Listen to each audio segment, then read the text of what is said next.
Hello everyone and welcome back to the channel. In this video I would like to talk about the different tier sets and specifically the tanks tier sets coming in 10.2. During the last couple of weeks, I've been doing a lot of PTR testing and trying to get a feel of the different tanks tier sets. So in this video we'll talk a little bit about my observations, my thoughts and my opinions about it, and in the end I'm gonna give you some recommendations of what I think right now where the tanks kind of lay in the meta wise, but of course everything is subject to change, so bear that in mind. But let's get right into it.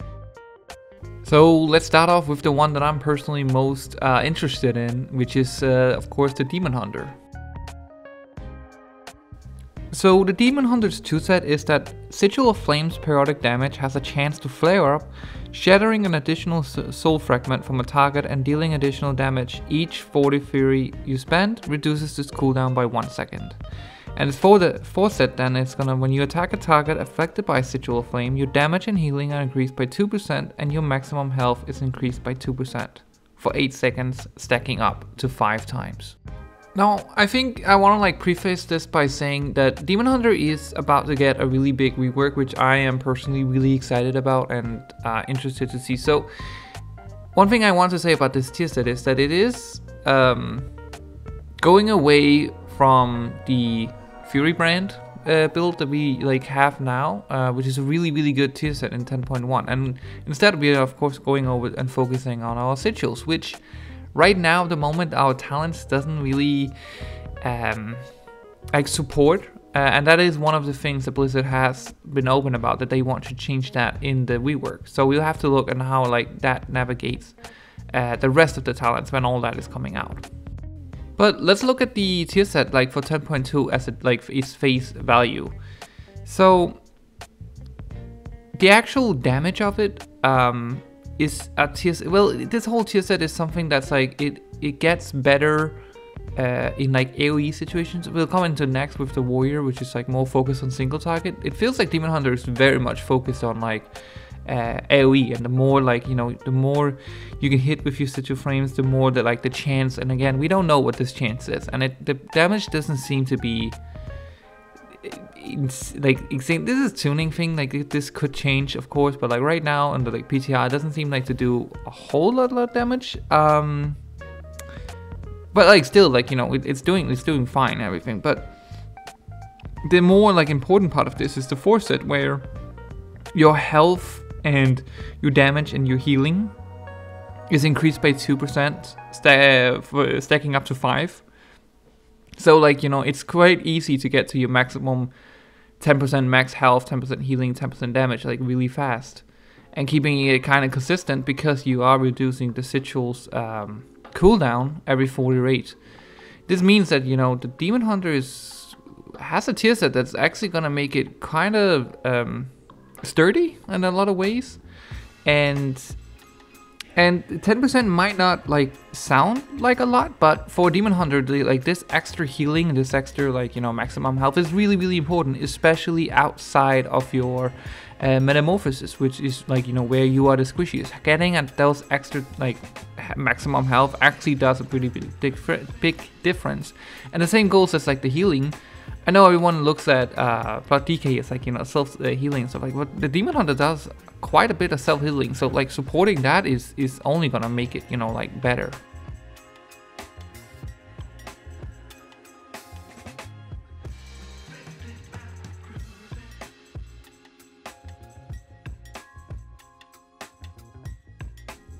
It is impossible to point out if the Demon Hunter is in a good spot or not a good spot, because we are waiting for the rework. But I would say the tier set at its face value is a good tier set. It's just that we in 10.1 we have an excellent one that's really also supports talents build and stuff like that. So if the talents doesn't support this, if we just went live with this tier set with the current Demon Hunter, it wouldn't be terrible tier set, but it also would definitely not be a good one. But with the support of it all, then with the rework, this could have the potential to be a super strong tier set. So I would definitely have an eye out for the Demon Hunter if you're considering on what tank you should play. Next up, we have the Warrior. The tool set is spending rage has a chance to cause your next shield slam to consume your bleeds on a target, instantly dealing 100% of remaining damage and reducing the target's damage dealt to you by 10% for 5 seconds. And the force set is when your bleeds are consumed on a target, their damage dealt to you is increased by an additional 2% per bleed, and the cooldown of Thunderclap is reset, and Thunder's Roar is reduced by 1 second. Like the cooldown every time this happens.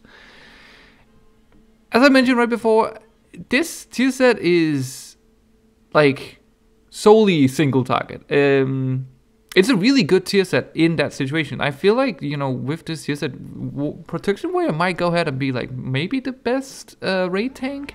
It's a really strong, I think it's like up to almost like, you know, 2 to 13, like 12-13%, because like it reduces like how many pleats it takes. It adds like damage reduction to it, so you can get like permanently, yeah, like right between 10 to 15% damage reduction on a target, which is again really great in tyrannical weeks or in the raid, like fighting a boss. But in Mythic Plus, yeah, you need to like kind of figure out what's your the target that, like, you know, deals the most damages, and you have to be aware of that to like really get the most out of this tier set. It does reduce the cooldown of Thunder's Roar and Thunderclap, which is nice and it's good. Thunderclap doesn't really, Thunderclap feels like it's like always off cooldown, so like it didn't really like feel that impactful. And Thunder's Roar is something that could feel better like doing like a dungeon run and everything, but all in all, I would say that it's from a Mythic Plus standpoint, I'm a little bit disappointed that we didn't get a more focus on a more like universal kind of thing. But just like taking it at this face value, I think it's a decent tier set. That's for like, you know, it's gonna increase the Protection Warriors in single target and make him a really good boss tank. Which is, you know, it's fine, but like I never really got that Warrior was needing of like really like heavy. I do agree that like Protection Warrior is like better in AoE situations, so like it's a really good like AoE tank, but I didn't really feel like it was lacking in single target on like, you know, specific like boss fights. So I kind of don't really see the need for this tier set, if that makes sense. But with that said, I do think honestly that the Protection Warrior will be like really great in 10.2, and I think it's a really like solid tank to pick if that's what you want to choose. Now the Death Knight. The tool set is consuming a Bone Shield charge has a chance to cause your next Heart Strike to apply Ashen Decay, reducing damage dealt to you by 10% and increasing your damage dealt to afflicted targets by 20% for 8 seconds. Soul Reaper's execute damage and Abomination Limbs damage applies Ashen Decay to enemy targets, and Heartstrike and Blood Boil's direct damage extends Ashen Decay by 1 second. Now, if you wanted my take on what I think would be the best tank in 10.2, I would honestly put my money on the Blood Death Knight. The tier set is great in that regard that it's like really strong. 10% damage reduction almost like permanently is like really great. And then also just you doing more damage. People have this like assumption that Death Knights don't really do much damage of like the tanks, like the Blood Death Knight. But they actually haven't getting like a lot of buffs, like slow, like you know, behind the scene kind of like ways, like, you know, not really much focus on it, but they have actually gotten a lot of damage buffs, like doing Dragonflight. And this like tier set is just gonna give you an extra 20% damage, which is, yeah, really insane. Like, so that, but also then the Death Knight will be able to like have a legendary in this season. I really like. It would not surprise me at all if Death Knight end up taking the throne of like the best tank. But then also, I have to be honest and say I don't really like this tier set, and that might confuse some people because like, well, it's good, that's true, but it also, in my opinion, is really boring. So you're just putting up like a debuff, and it's just gonna make you deal more damage and take less damage, which is great, but you never really have to think about it. It's just something that happens naturally, like it's a passive effect, meaning you don't really have to give much thought into it at all, which it doesn't really like offer an interesting gameplay or something like that, you know? And then there's also the added factor that you might have to end up playing Soul Reaper's execute damage, which is not gonna be fun for like its placement in the talent system, and like you have to kind of like give up a bunch of stuff in order to get that, which I'm not sure how it's gonna feel of the overall like feeling of playing Death Knight. Like I don't know like how much fun that's actually gonna add up, like getting the Soul Verb execute in your like rotation.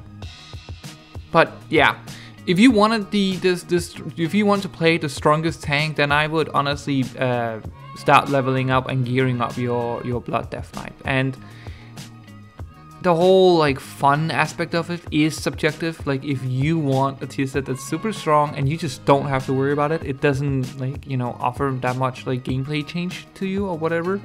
Yeah, Death Knight is definitely a really safe bet. The only thing that could like threaten is its like placement is, you know, the Demon Hunter's rework. But honestly, with the Demon Hunter's like tier set, I still think the Death Knight and also the Legendary, as I mentioned before, I think Death Knight will still end up on top. And then of course we have the Guardian Druid. Its tool set is that 20% of your damage and healing and 100% of the armor you gain doing Rage of the Sleeper gives you like these Dream Thorns, which is after the Rage of the Sleeper has expired, will like start absorbing 10% of the damage dealt to you while those thorns remain, while you have the buff. And then the fourth set is that each 40 rage you spend while Rage of the Sleeper is active extends its duration by 1 second up to 5. Your Dream Forms become Blazing Forms, causing damage absorbed to be reflected back to the attacker. This is a super interesting tier set in the regards that it's not a bad tier set, but it is actually what's gonna make Bear Tank not the best tank anymore. And to explain that a little bit further, what like you need to realize is that Bear Tank is not losing any of its like, you know, its own defensive capabilities and or like its healing attributes going into 10.2. The Bear Tank will still have its amazing like defensive, but the thing that it's losing is its 10.1 tier set, which gave you some healing, but I think more importantly gave you a bunch of maximum health. Which if you're not aware, almost all of like the Guardian Druid's healing and like its defensive is like directly linked to how much health it has. The more health it has, the more it will heal. You know what I mean? So losing that tier set and not getting anything like, you know, at the same level of strength is actually going to be a bit of a nerf to the Guardian Druid. And the tier set also works in like an interesting way. So like if you're not aware, Rage of the Sleeper is like short defensive cooldown that increases your damage as well, but also like decreases the damage you take, but also like give you a bunch of leech. And the interesting thing about this tier set is that it's gonna give you extra defensive attributions to this ability, but it's gonna do it like after it expired. And that sounds good on paper, and there are definitely situations where that is like good, but if you tried tanking before, you kind of realize that, well, all of the difficulty or all of the danger is actually at the beginning of the pool. And with the Guardian Druid, with this tier set, you're just gonna like have an absorption shield that, you know, might not be at the best like time or placement, and so you won't actually get that much out of it, and it actually won't like help you that much. Because I also think that if they're going this way, then I do hope that they will tune the damage then a little bit, so we get a more like offensive tier set. I think would be better in this way, because it's clearly not going to be that much like defensive, but also right now it just isn't really doing that much damage. Like 10% of what you absorb will be reflected back. It's actually honestly like you have to pull really, really big, and maybe in the long run, like a whole dungeon run, like, you know, it will like add up, but like doing it like, you know, on pulls and like, you know, the actual individual pulls, you don't really have that much. It doesn't really have that much of an impact, to be honest. Yeah, what the tier sets basically, like, just to boil down, it basically just makes you tankier when you don't need to be tankier. So instead, I hope that they tune it in the way where it has more of an offensive like focus. But with that said, I don't want to like demotivate you in case you want to play Guardian Druid, because sure, they might go like, they might not be the absolute king of Mythic Plus anymore, or the main tank, but they are still gonna be absolutely excellent. Like, I would not be worried about playing Guardian Druid at all. Definitely, if that's what your heart desires, you will have a good time playing Guardian Druid in 10.2. And let's talk about our dearest monk, the Brewmaster. Its toolset is that the Breath of Fire deals 20% bonus damage as Shadow Flame and causes you to heal for 50% of all fire damage dealt.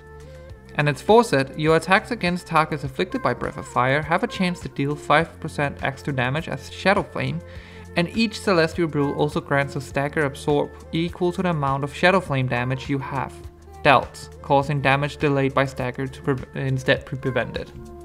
I think the monk has the potential to be like the sleeper tank, the one that like everyone not really like pay attention to, but actually ends up being extremely strong. So this tier set actually does a bunch of different things. So first of all, it increases your damage like by a fairly bit amount. So a lot of the monk's damage is actually fire damage, both from your kicks, but then of course your Breath of Fire, which is kind of like, you know, permanently, like you constantly have it on.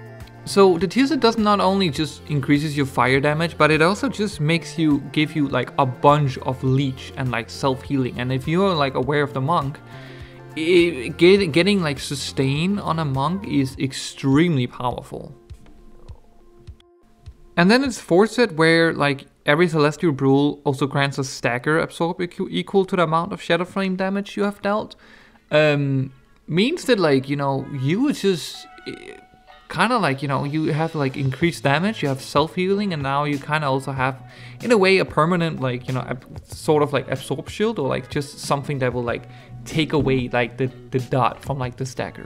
So the monk actually ends up getting like one of the best tier sets. It's beneficial for the monk in like every way, and also like really hits home on some of the things that like the monk is like, you know, really enjoy having, such as like, you know, giving them a little boost in like self-healing, like making sure that like giving them like some stagger like reduction, and then also like increasing their damage. I would say though that this tier set kind of faults the same thing as Death Knight does, that it's really strong, really beneficial, but it's also a little bit boring because it's just gonna be working passively for you. But like you can't deny like how much of an impact this tier set will have like on your gameplay because of the things you can do now. This doesn't mean, of course, that the monk is perfect. It still will like go into 10, unless like, you know, changes will come. It will still go into 10.2 with some of the issues that it had like prior, you know, it being very bloated, and also sometimes, again, as I mentioned before, it got a boost to like its sustain, but like the monk is also quite healer blind, or it can be in difficult groups and content. So you still have some struggle points, which makes me like, you know, say that the monk is not gonna be overpowered or like, you know, like absolutely like insane and like have to be brought every time. But I definitely do wholeheartedly think that the monk is going to be like the sleeper tank. If you want to go maybe something off-road a little bit, I would definitely highlight, you know, and like recommend that you should try the monk out. I think the monk is going to be in a really great spot in 10.2 because of the tier set. And that only leaves us with the Paladin. So for protection, its toolset is that Judgment grants a stack of Sanctification, increasing your armor by 1% per stack.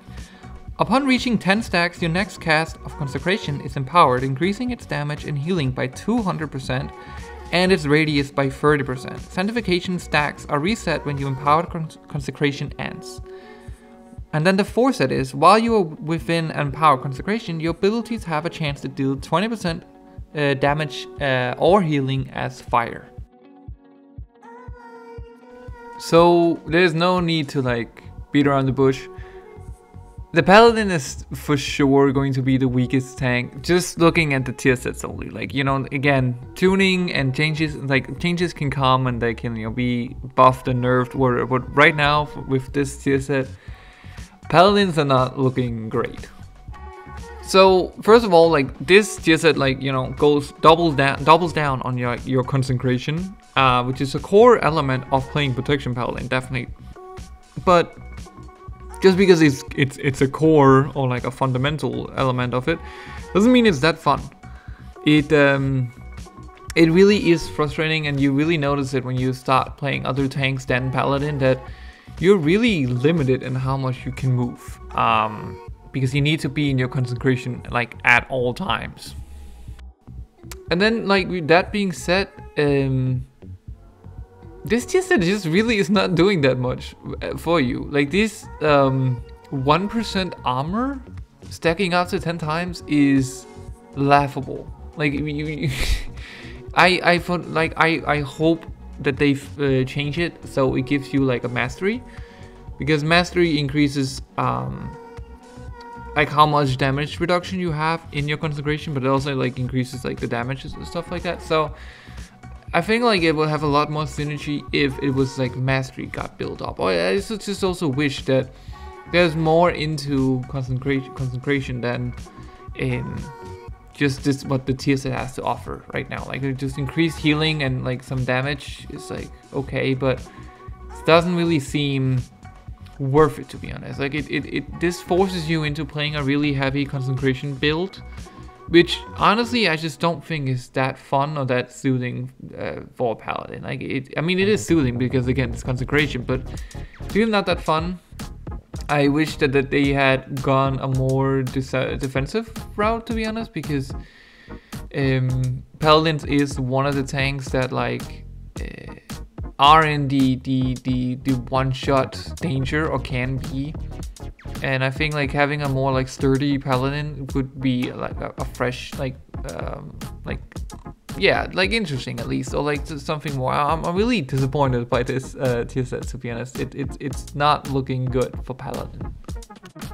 So yeah, I just wanted to like recap here. So first of all, everything in this video is bound to change. Like something it's still super very early in the whole like PTR testing element of it. So everything can change. What is good today might be really bad like next update and so on. But overall, it's clear that the tier sets went up in power, more like impactful for most of the tanks. But I'm a little bit disappointed that a lot of the strongest tier sets are simply just kind of like passives, debuffs or buffs for yourself and for the enemy that you just kind of just like, you know, you don't have to think about it. It just like automatically gets thrown out, and so it just feels like instead of like it actually having a huge gameplay impact on you, it's just you get it and then now you take 10% and do 20% more damage. But with that said, if I was forced into making a sort of tier list, or like however like rank the different tanks, I definitely think the Blood Death Knight is going to be, it's looking like it could overtake Guardian Druid as the best tank. Again, as I mentioned before, because of the tier set is really great, and Death Knight is already in a pretty good spot right now, which a lot of people are like kind of sleeping on Death Knight. And then also the fact that they actually will be able to have a legendary that will have an amazing, like, you know, power increase. So I definitely think if you were like a meta slave and you had to choose the absolute best tank, I think Death Knight would be a pretty fair assumption to go for. Next up, I would honestly probably put the Monk. The Monk, as it kind of falls into the same boat, that it really just is a tier set that when you get it, you just now all of a sudden you just take much less damage and you deal more damage. But the great thing about the Monk is that It also gives you a little bit more sustain, which is one of the things that Monk is like really, or Brewmaster is like really, it's like one of their weaknesses, or like just that they're healing dependent more than other tanks. And this is something that can, you know, like help fix that. So Monk still has some issues being a little bit bloated, and sometimes you need a little bit extra workaround to make them like truly work. But I think it's a tank that's really worth looking into, and I think it's something that will kind of like slowly like creep up and like have its rightful place here in 10.2. Now, Vengeance Demon Hunter is something that potentially could. We simply just don't know anything about what the 10.2 Vengeance Demon Hunter will look like. It can be absolutely broken and be the best tank, and it could also just be kind of mediocre and stuff like that. I don't think the Vengeance Demon Hunter will be bad in anything. I think it would probably sit around, yeah, if it just went in live as it is right now with the tier set now, I think it would probably be around the Guardian Druids range, which is like, you know, a little bit above average. Yeah, I think it's a fine tier set. I'm interested to see how it's gonna work with the rework and the new talents, and if there's a bit of synergy right now, because there isn't really that much synergy, or you can create it, but then you would lose a lot of the talents. So I'll have to like go back on that. But right now it seems like the tier set is in a pretty okay place.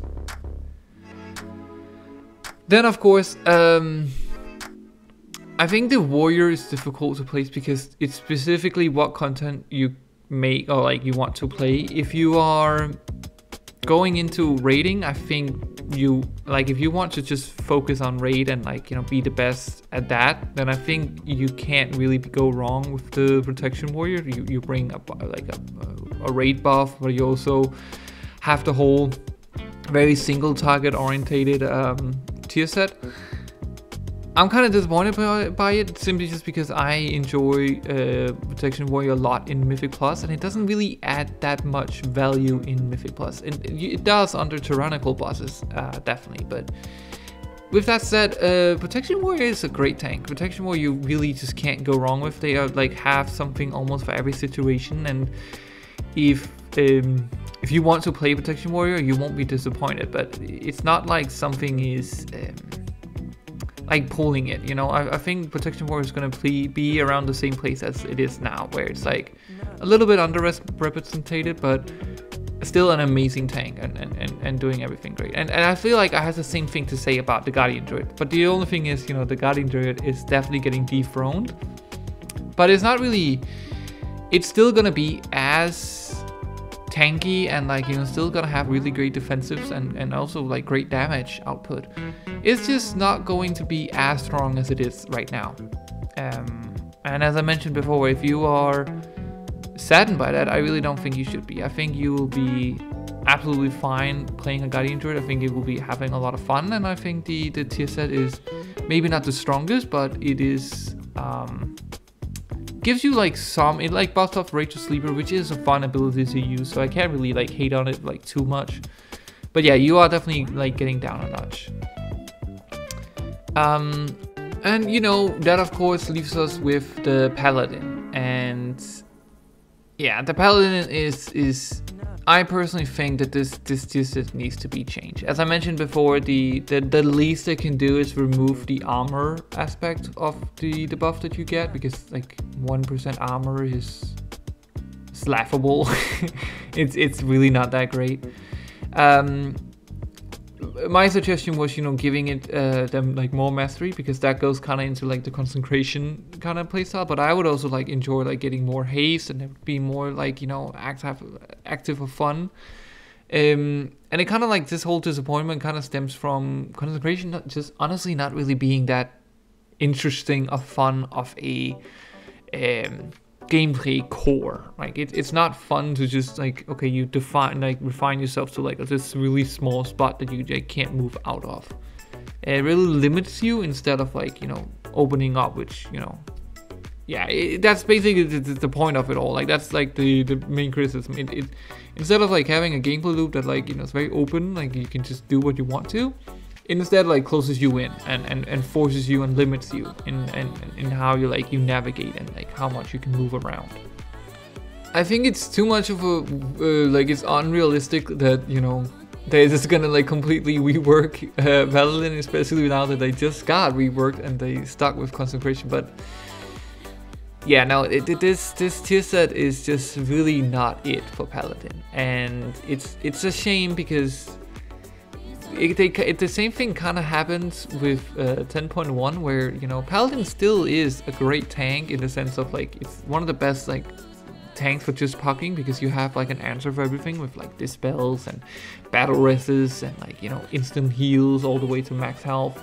Like you have a lot of like impact in the group, so having something that went a little more into that could be fun, like having a more like a tier set that maybe focus a little bit more on like supporting your team, you know, like maybe you did less damage mitigation but like you gave it to like the whole group, like that kind of thing, while you're in your consecration. Your defensive aura would like, you know, get like be more defensive, I don't know, but like something that this just feels really like not very impactful, and it feels boring and not very useful, to be honest. Like that's kind of where I'm feeling with the Paladin's tier set. So yeah, that's it for the tanks. If you the short of it, you should play the Blood Death Knight if you want to better blast, but all the tanks except really for the Paladin honestly is in a pretty okay spot, and then we'll just have to see what happens with the tuning and like in the near future, but I'll keep you updated on that. But yeah, thank you so much for watching this video, and take care everyone, and I'll see you in the next. Okay, goodbye.